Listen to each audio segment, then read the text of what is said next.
العالمین والصلاة والسلام علی رسولہ الکریم اما بعد اعوذ باللہ من الشیطان الرجیم بسم اللہ الرحمن الرحیم وتعاونوا علی البر والتقوى ولا تعاونوا علی الاثم والعدوان صدق اللہ العظیم۔ اللہ کا حکم ہے کہ نیکی اور خیر کے کاموں میں تعاون کرو اور شر اور فساد کے کاموں میں تعاون نہ کرو۔ معزز صافی حضرات، معززین شہر، سب سے پہلے میں آپ سب کا شکریہ ادا کرتا ہوں کہ صبح سویرے آپ لوگ اس خوبصورت مجلس میں شریک ہے اور خاص کر شہر کے معزز بزرگوں نے نوجوانوں نے یہاں آ کر ہمیں عزت دی۔ اللہ تعالیٰ آپ سب کو عزتوں سے نوازے۔ معزز صافی حضرات، اس وقت 23 کروڑ عوام بہادر، جفاکش، محنتی، ملک سے محبت کرنے والے اور اس ملک پر مر مٹنے والے لوگ بے انتہا پریشان ہیں۔ آٹے کے لیے، چینی کے لیے، بجلی کے لیے، پانی کے لیے، کیسے بچوں کو پڑھائیں، کیسے والدین کے علاج اور والدین کی خدمت کرے، کیسے گھر کا خرچہ چلائیں۔ ایک ایسے پاکستان کی بات میں کرتا ہوں جہاں 80 ملین ایکڑ زمین موجود ہے، ایک زرعی پاکستان ہے اور آٹا نہیں ہے، ایک زرعی پاکستان ہے اور دال اور چاول اور پیاز مہنگے ہو گئے ہیں، زرعی پاکستان ہے اور چینی مہنگی ہو گئی۔ ایک ایسے پاکستان جو کبھی دنیا کو لیڈ کرتا تھا، آج وہ خود دنیا کا محتاج بن گیا ہے۔ اور ہماری اس بربادی اور اس تباہی اور اس بدحالی کا بنیادی وجہ کسی دشمن ملک کا حملہ نہیں ہے، کسی نے ہم پر ایٹم بم استعمال نہیں کیا ہے خدا نخواستہ، بلکہ اپنے ہی حکمران ہے۔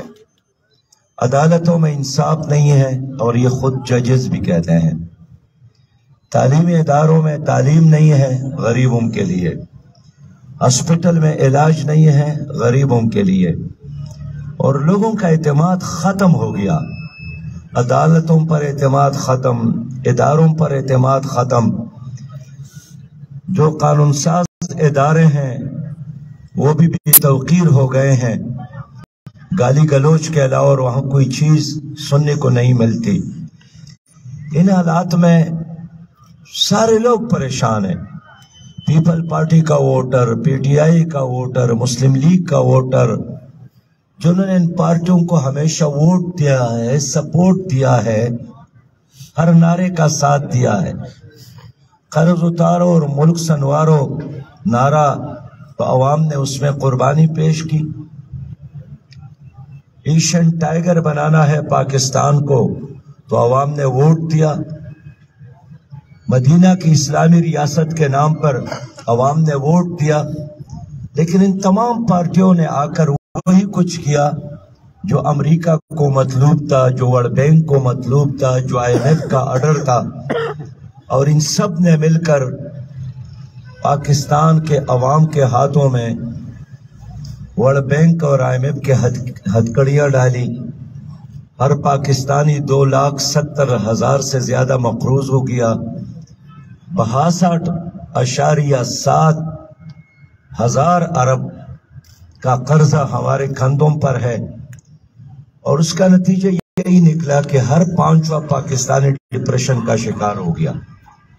اس کا نتیجہ یہی نکلا کہ 70 لاکھ سے زیادہ ہمارے نوجوان بچے اور بچیاں نشے میں مبتلا ہو گئے۔ گزشتہ عرصے میں 70 لاکھ سے زیادہ لوگ مزید بے روزگار ہو گئے، اور اس وقت نہ صرف زراعت تباہ ہو گئی بلکہ انڈسٹریز بھی تباہ ہو گئے، بند ہو گئے ہیں، اور لوگ حیران ہیں کہ کہاں جائیں۔ اگر ایک طبقہ خوشحال ہے تو وہ سیاسی لیڈر ہے جن کی کمائی پر کوئی فرق اور کوئی زد اب تک نہیں آیا ہے۔ موجودہ حکومت اور سابق حکومتوں نے ملک کو مایوس کیا، ملک کو IMF کا غلام بنایا، ایک طرف ملک کو اپنے نظریے کے ساتھ محروم رکھا، جغرافیہ کی بھی حفاظت نہیں کی، لوگوں کی سیکورٹی بھی نہیں ہے، روز دھماکے ہوتے ہیں، روز چوک اور چوراہوں میں لاشیں ملتی ہیں، اللہ کا گھر مسجد بھی محفوظ نہیں ہے جو امن کا اور عبادت کی جگہ ہے، ہر طرف عریانی اور فحاشی ہے، اور ایک کے بعد دوسرا بحران ہے جو آسمان تک پہنچ جاتے ہیں۔ اب اس کا حل کیا ہے؟ سینہ کو بھی تو حل نہیں ہے کہ ہم بس روئیں اس حالت پر، اس لیے کہ رونے کا کام تو اب وزیر اعظم نے بھی شروع کیا ہے، وہ بھی مہنگائی کا، بے روزگاری کا، بدامنی کا اسی طرح مرثیہ بیان کرتے ہیں اور پڑھتے ہیں جس طرح عام آدمی۔ صدر پاکستان بھی مرثیہ خواہ ہیں، عمران خان کو سنے، شہباز شریف صاحب کو سنے، زرداری صاحب کو سنے، سب کا ایک ہی بیانیہ ہے کہ حالات بہت خراب ہیں، لیکن یہ حالات خراب انہیں کی وجہ سے ہے۔ انہوں نے وعدے پوری نہیں کیے، انہوں نے اپنی منشور پر عمل نہیں کیا، انہوں نے ملک میں اداروں کو تباہ کیا، انہوں نے قاعدے اور ضابطے اور میرٹ کی بالادستی کا قائم نہیں ہونے دیا۔ یہ تمام پارٹیاں جو اس وقت ایک کرپٹ ترین ٹرائی کا ہے جنہوں نے 22 کروڑ عوام کو یرغمال بنایا، یہ سیاسی دہشت گرد ہے جو نسل در نسل اس ملک پر مسلط ہے، یہ معاشی دہشت گرد ہے جن کی وجہ سے غریب تباہ ہو رہا ہے، اور ان کے کارخانے چل رہے ہیں، ان کے فلور مل، ان کے شوگر مل، ان کے باہر اور اندرونی اکاؤنٹ میں مسلسل اضافہ ہو رہا ہے۔ تو کرنا کیا ہے؟ میں اپنے لوگوں سے مشورہ کرنے آیا ہوں کہ لوگوں، ہماری دانش میں ایک ہی راستہ ہے، اور وہ یہ کہ ہم سب مل کر پاکستان کو حقیقی معنوں میں ایک اسلامی پاکستان بنا دیں، ایک جدید اسلامی ریاست بنا لیں، یہاں افراد کی بادشاہت ختم ہو، یہاں خاندانوں کی چودراہٹ ختم ہو، یہاں قانون کی حکمرانی ہو، یہاں وہ راستہ اپنائے جس میں غریب آدمی بھی قومی اسمبلی کا ممبر بن سکے، جس میں عام آدمی بھی بڑے منصب تک پہنچ سکے، جس میں اہل آدمی کو بھی آگے جانے کا راستہ مل سکے۔ تو ان حالات میں حل نہ سپریم کورٹ کے ساتھ ہے، نہ نیب کے ساتھ ہے، یہ دونوں ادارے ناکام ہو گئے ہیں، یہ ان ظالموں کا احتساب کرنے میں 100% ناکام ہو گئے ہیں۔ قومی اسمبلی ایک قانون ساز ادارہ ہے، ان کے ساتھ بھی کوئی حل نہیں ہے، ان کو تو گزشتہ حکومتوں نے ایسا بھی توقیر کیا، اور اس حکومت نے، کہ وہاں تو صرف ایک چیز پر اتفاق ہوتا ہے کہ جب IMF کی طرف سے کوئی آرڈر آتا ہے، باقی ہر چیز پر اختلاف ہے۔ اب اس ملک کے مستقبل کی چابی عوام کے ساتھ ہے۔ جماعت اسلامی سمجھتی ہے کہ جب تک اس ملک میں عدل اور انصاف کی حکمرانی نہ ہو، جب تک اس ملک میں حقیقی جمہوری نظام نہ ہو، ہم آگے نہیں بڑھ سکتے ہیں۔ کوئی قوم قرضوں کی بنیاد پر ترقی نہیں کرتی، اچھی قیادت کی بنیاد پر، ڈسپلن کی بنیاد پر، اور آپس میں اتفاق اور اتحاد کی بنیاد پر ترقی کرتی ہے۔ اس وقت شدید پولرائزیشن ہے، کوئی ایک دوسرے کو سننے کے لیے آمادہ نہیں ہے، اور جب ہم حکمرانوں کو اپنی غلطیاں بتاتے ہیں تو اپنے گریبان میں جھانکنے کے لیے ہم پر حملہ آور ہوتے ہیں کہ آپ کو نہیں بولنا چاہیے، آپ کو آواز نہیں بلند کرنا چاہیے، لیکن ہم نکلے ہیں میدان میں عوام کے خاطر، اس ملک کے غریبوں کے خاطر، مزدوروں کے خاطر، طلبہ اور طالبات کے خاطر، نوجوانوں کے خاطر، اپنی بوڑھی ماں اور بزرگ باپ کے خاطر ہم نکلے ہیں۔ پاکستان ہمارا ہے۔ یہ لوگ جب یہاں خوش ہوتے ہیں ادھر رہتے ہیں، جب حکومت میں نہیں ہوتے ہیں باہر جاتے ہیں، جب پھر ماحول بنتا ہے پھر دوبارہ آتے ہیں۔ لیکن ہمارے لیے تو اس ملک سے باہر جانے کا کوئی راستہ نہیں ہے۔ یہ ہمارے لیے ماں کے گود کی طرح ہے، یہ ہمارے لیے مسجد کی طرح ہے۔ ہمارا مرنا جینا بھی اسی ملک میں۔ آؤ مل کر اس ملک کو سنوارنے کی کوشش کرے، اس ملک کو بنانے کی کوشش کرے، اس ملک کو ترقی دینے کے لیے ہم رکاب اور ہم قدم بن جائے۔ جماعت اسلامی اس لیے سمجھتی ہے کہ پی ڈی ایم کو موقع ملا، 8 مہینے حکومت کی اور 8,000 ارب مزید قرضہ لیا۔ پی ٹی آئی نے 4.25 سال حکومت کی اور ان کی پٹاری میں جو موجود تھے بزدار کی صورت میں، محمد خان کی صورت میں، آپ نے دیکھا کوئی ویژن نہیں تھا، کوئی پروگرام نہیں تھا، کوئی تبدیلی کا اہتمام نہیں تھا۔ بس اسٹیبلشمنٹ نے ان کو حکومت دی اور وہ ناکام ہو گئے۔ پی ڈی ایم کو لایا اور وہ بھی ناکام ہو گئے۔ اب راستہ یہی ہے کہ اس ملک کی جنون قیادت کو راستہ ملے، ان کے راستے میں روڑے نہ اٹکائے اور عوام کو آگے بڑھنے دے۔ جماعت اسلامی اس لیے چاہتی ہے کہ یہ جزوی الیکشن اور چھوٹے چھوٹے ٹکڑوں میں پاکستان کو تقسیم کرنا یہ ہمارے لیے مفید نہیں ہے، یہ زہر قاتل ہے۔ ایک دن الیکشن ہو پورے پاکستان کا، قومی اسمبلی کا اور صوبائی اسمبلی کا، اور اب حالات کا تقاضا ہے کہ مرکز میں بھی نگران حکومتیں قائم ہو جائے اور صوبوں میں بھی نگران حکومتیں قائم ہو، اور اس کے ساتھ جنرل الیکشن کا اعلان ہو جائے۔ شفاف الیکشن کے لیے الیکشن سے قبل تمام سٹیک ہولڈرز کو آپس میں بیٹھ کر ایک متناسب نمائندگی کے نظام پر اعتماد اور اتفاق کرنا چاہیے۔ میرے دوستو، میں آپ کو یقین دلاتا ہوں کہ ہمیں قرضوں کی ضرورت نہیں ہے۔ یہ قرضے نہیں ہیں، یہ آپ کے لیے زہر ہے، یہ آپ کے آئندہ نسلوں کے لیے تباہی اور بربادی ہے۔ اس کے نتیجے میں بالآخر وہ لمحہ آئے گا کہ IMF آپ سے تقاضا کرے گا کہ یہ ریلوے لائن ہمارے حوالے کرے، یہ ایئرپورٹ ہمارے حوالے کرے، یہ ایٹمی صلاحیت بھی ہمارے حوالے کرے۔ یہی کھیل یوکرین کے ساتھ انہوں نے کھیلا، ان کو چند ارب ڈالر دے کر ان کی ایٹمی صلاحیت انہوں نے سلب کی، اور اب کیا ہوا یوکرین کے ساتھ؟ ان عالمی طاقتوں نے شام کو تباہ کیا، عراق کو بھی تباہ کیا، لیبیا کو بھی تباہ کیا، یمن کو بھی تباہ کیا، اور اب وہ افغانستان کے بعد پاکستان کو بھی تباہ کرنا چاہتے ہیں، ہمیں نشان عبرت بنانا چاہتے ہیں۔ اس لیے دائیں بائیں اور مغرب اور مشرق کی طرف دیکھنے کے بجائے ایک ہی راستہ ہے کہ ہم اللہ کے نظام پر اعتماد کریں۔ اس میں معاشی نظام موجود ہے، اس میں سیاسی نظام موجود ہے، اس میں تعلیمی نظام موجود ہے، اس میں زراعت کا اور صنعت کو ترقی دینے کا ایک مکمل نظام موجود ہے۔ آخر حضور صلی اللہ علیہ وسلم نے جو نظام دیا ہے وہ نامکمل نظام نہیں ہے، اس میں ہماری ہر درد کی دوا موجود ہے۔ ہم قوم سے یہی کہنا چاہتے ہیں کہ آئیں نبی مہربان صلی اللہ علیہ وسلم کی لائی ہوئی شریعت پر اعتماد کرے اور ملک میں ایک ویلفیئر اسلامی ریاست کے قیام کے لیے جماعت اسلامی کا ساتھ دے۔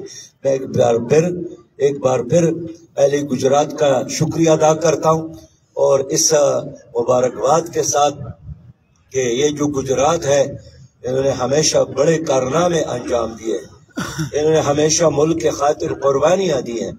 سب سے زیادہ نشان حیدر کا جو امتیاز ہے اور جو عزت ہے اس شہر کو ملا ہے۔ ابھی ترکی میں زلزلہ آیا، 8-9 ہزار 21,000 ہمارے بھائی شہید ہو گئے، تو سب سے پہلے جو نوجوان اور جو فرد وہاں پہنچا ہے پاکستانی عوام کی طرف سے، وہ گجرات کا جناب میاں عبدالشکور صاحب ہے، جو جماعت اسلامی کی پوری قیادت وہاں پر کر رہی ہے، اور ہماری اس وقت 45 سے زیادہ الخدمت فاؤنڈیشن کے ورکر، ٹرین ورکر، رضاکار اور ڈاکٹر اور انجینئر وہاں پر موجود ہے. عبدالشکور صاحب اس کو لیڈ کر رہا ہے. تو جس طرح عبدالشکور لیڈ کر رہا ہے، جس طرح آپ کے بڑوں نے نشان حیدر آپ کے لیے لیا ہے، عزت کمائی ہے، اسی طرح گجرات سے میرا یہی مطالبہ اور امید ہے کہ اسلامی نظام اور جدید اسلامی ریاست کے قیام کے لیے بھی یہ شہر، یہ ضلع لیڈ کرے. بہت شکریہ. اچھا سر، یہ بتائیے گا کہ خواجہ سعد رفیق نے کہا ہے، کل آپ نے بولا تھا کہ چھری جو ہے امریکہ کی ہے، گردن عوام کی ہے اور ہاتھ جو ہے شہباز شریف کا. اس میں خواجہ سعد رفیق کا کہنا تھا پاناما کیس میں آپ بھی تو اسٹیبلشمنٹ کے ہاتھ بنے تھے، کیا ابھی بھی آپ کا ان کے ساتھ تعلق ہے یا ختم ہو چکا ہوا ہے اسٹیبلشمنٹ کے ساتھ؟ دیکھیے، اگر اسٹیبلشمنٹ سے مطلب آپ کا پاکستان کی فوج ہے، پاکستان کی فوج پاکستان کی ہے. پاکستانی قوم تنخواہ دے رہی ہے، ٹیکس جمع کرتے ہیں، ان سے ان کے لیے سہولیات ہوتی ہیں تاکہ وہ ملک کا دفاع کرے. کوئی پاکستانی شہری پاکستان کی فوج سے اور پاکستان کی فوج پاکستان سے جدا نہیں ہو سکتا ہے. البتہ ہمیشہ ہمارا یہ موقف ہے کہ اسٹیبلشمنٹ کو سیاست کا حصہ نہیں ہونا چاہیے. اسٹیبلشمنٹ کو پاکستان کی سیاست میں مداخلت نہیں کرنا چاہیے. اس نے جب بھی کیا ہے ان کے تجربات ناکام ہو گئے. انہوں نے نواز شریف کا تجربہ کیا، انہوں نے زرداری صاحب کا تجربہ کیا، انہوں نے عمران خان کا تجربہ کیا، ابھی انہوں نے شہباز شریف کا تجربہ کیا. ہمیشہ ہمارا یہی موقف ہے. اور اسٹیبلشمنٹ اگر وہ کام کرے جس کا حلف آئین کے مطابق انہوں نے اٹھایا ہے، اس میں پاکستان کی بھی کامیابی ہے اور افواج پاکستان کی عزت بھی اسی میں ہے. باقی سعد رفیق صاحب نے اگر یہی کہا ہے کہ پاناما لیکس میں ہم کیوں گئے تھے، تو پاناما لیکس کی بنیاد پر تو نواز شریف صاحب کو سزا بھی نہیں ہوئی ہے. ان کو تو سزا پاناما نہیں، اقامہ کی بنیاد پر عدالت نے دی ہے اور ان کو سزا ہوئی. اس کے بعد بھی ہم سپریم کورٹ میں موجود تھے. ہم نے پٹیشن جمع کی کہ بابا یہ تو وہ کیس نہیں ہے جو ہم لائے تھے. یہ 436 پاناما کیس میں انوالو لوگ تھے، وہ تو اب بھی مزے کر رہے ہیں. اور اس لیے عدالت نے اس پر ہاتھ نہیں ڈالا کہ وہ سب کے سب پاسر لوگ تھے. ان میں سے کچھ پیپل پارٹی کے ہیں، کچھ پی ٹی آئی کے ہیں، کچھ مسلم لیگ کے ہیں، سابق بیوروکریٹ ہیں، سابق ججز ہیں، سابق جرنیل ہیں. اس لیے اب تک تو بچے ہیں. لیکن اب بھی ہمارا سپریم کورٹ سے یہی مطالبہ ہے کہ وہ ہماری اس کیس کو سنے. پانڈورا باکس جب کھلا اس میں بھی سب کے سب یہی لوگ موجود تھے. تو میں اس لیے کہنا چاہتا ہوں کہ ہم تو اصول کی بنیاد پر، نظریات کی بنیاد پر اور حقائق کی بنیاد پر سیاست کر رہے ہیں، ذاتیات کی بنیاد پہ سیاست نہیں کر رہے ہیں. قبلہ ابھی آپ نے فرمایا ہے کہ متناسب نمازی کا آپ نے مطالبہ کیا ہے، تو متناسب نمازی کے حوالے سے پاکستان میں دوسرے سٹیک ہولڈر میں سے آپ کے ہم خیال کوئی ہیں؟ میرے ہم خیال یہ عوام ہے. میں گجرانوالہ آیا ہوں، میں گجرات کل آیا ہوں، میں وزیر آباد آیا ہوں، میں جہاں بھی جاتا ہوں لوگ رو رہے ہیں، لوگ پریشان ہیں. آٹا مانگتے ہیں، چینی مانگتے ہیں، چاول مانگتے ہیں، بجلی کی بلوں میں کمی چاہتے ہیں. میں ان کی ترجمانی کر رہا ہوں اور یہی ان کا مطالبہ ہے کہ P D M, P T I, People's Party تینوں ناکام ہو گئے اور یہ مہنگائی اور بے روزگاری انہی کا تحفہ ہے. اب ہم ان سے نجات چاہتے ہیں اور میں یہی چاہتا ہوں کہ اب قوم کو موقع ملے تاکہ ان سے نجات بھی ملے. سراج صاحب، میں عرض کرنا چاہتا ہوں کہ آپ نے یہ بتایا ہے کہ تمام لوگ جو ہیں وہ پریشان ہیں، ایک طبقہ ہی خوشحال ہے، وہ سیاست ہے. میں یہ پوچھنا چاہتا ہوں کہ آپ جان بوجھ کے دو طبقات کا نام بھول گئے ہیں یا آپ نے مسئلے سے کام لیا ہے جو اس ملک کی بنیادی طور پہ اس ملک کو سب سے نقصان پہنچانے والا طبقہ ہے؟ نام تو بتائیں. چیونٹی کا نام لے رہے ہیں, چپکلی کا نام لے رہے ہیں. آپ کو پتا ہے ان نام کا؟ میرے ایک دوست نے پہلے بھی آپ کو سیٹلمنٹ کے حوالے سے آپ سے بات کی ہے کہ آپ اس کا حصہ بنے رہے ہیں. تو اس میں ایک عدلیہ ہے اور ایک سیٹلمنٹ کا ادارہ ہے جو اس ملک کو چاہتا ہوں جس پہ آپ مسئلہ سے کام لے رہے ہیں. لوگوں کو بتائیں کہ مسئلہ اس کے بعد سب سے بڑا مسئلہ یہ لوگ بڑے ہوئے ہیں. پیارے بھائی, لیڈر ٹھیک ہو جائے, حکومت ٹھیک ہو جائے, میں آپ کو یقین دلاتا ہوں فوج بھی ٹھیک ہوگی, پولیس بھی ٹھیک ہوگی, بیوروکریٹ بھی ٹھیک ہوں گے, عدالتیں بھی ٹھیک اور نیب بھی ٹھیک. لیکن جب سیاستدان جس کو آئین نے اختیار دیا ہے اگر وہ ڈی ٹریک ہوتا ہے, سارے ادارے ڈی ٹریک ہو جاتے ہیں. میں اس لیے کہتا ہوں کہ جو وزیر اعظم ہے, جو صدر پاکستان ہے, وہی ذمہ دار ہے. بسم اللہ الرحمن الرحیم. راج صاحب, آپ نے فرمایا کہ ملک کے اندر پولرائزیشن موجود ہے اور یہ بہت بڑی حقیقت ہے. آپ نے جماعت اسلامی نے ایک انفرادی قائم رکھی پچھلے 10 سال میں. کیا آپ کوئی انیشیٹو لینے کے وہاں ہیں, خواہش مند ہیں کہ ڈائیلاگ کروائیں اس پولرائز ماحول کے اندر, کیونکہ آپ کی انفرادی قائم ہے اور کسی نہ کسی حد تک آپ نے اپنا اعتبار بھی قائم رکھا. دیکھیے, میں چاہتا ہوں کہ تمام پولیٹیکل پارٹی ایک پیج پر آ جائے الیکشن کے حوالے سے اور الیکشن ریفارمز پر اتفاق کر لے. اس لیے کہ موجودہ الیکشن سسٹم میں الیکشن ہو بھی جائے پھر بھی یہ فساد ختم نہیں ہوگا, پولرائزیشن ختم نہیں ہوگی, کوئی اس کا نتیجہ بھی قبول نہیں کرے گا. ابھی الیکشن نہیں ہوا ہے لیکن پہلے سے لوگوں نے انکار کیا ہے کہ ہم نہیں مانیں گے. میں اس لیے چاہتا ہوں کہ الیکشن سے پہلے الیکشن ریفارمز ہو. اس کے لیے تمام سیاسی اور پولیٹیکل پارٹیاں ایک موقع پہ آ جائے تاکہ جو بھی گیم کا رولز ہو اس پر تو اتفاق ہو جائے. میں نے اس حوالے سے تمام کے ساتھ رابطے بھی کیے ہیں, لیکن اس وقت سیاسی لیڈر ایک دوسرے کو گالے دینے کی بجائے اور کوئی دلیل کی زبان جانتے نہیں ہیں. اس لیے ہم چاہتے ہیں کہ الیکشن ہو اور ایک دن ہو اور یونیفارم طریقے سے ہو. اپنا کراچی میں جماعت اسلامی نے بہت ساری سیٹیں لی ہیں, وہاں جو پی ٹی ایم کے خلاف نکلے ہیں اپنا مہنگائی کے لیے, وہاں پہ اتحاد کی جو باتیں ہو رہی ہیں, جو اتحاد کرنے کے لیے اس کے بارے سے کراچی میں جو اتحاد ہے پی ٹی ایم. دیکھیے, کراچی ایک شہر ہے, ایک لوکل اور ایک علاقائی بھی نہیں ہے, ایک مقامی الیکشن ہوا ہے کراچی میں. کراچی بڑا شہر ہے اور اس میں لوگوں نے جماعت اسلامی پر اعتماد کیا ہے.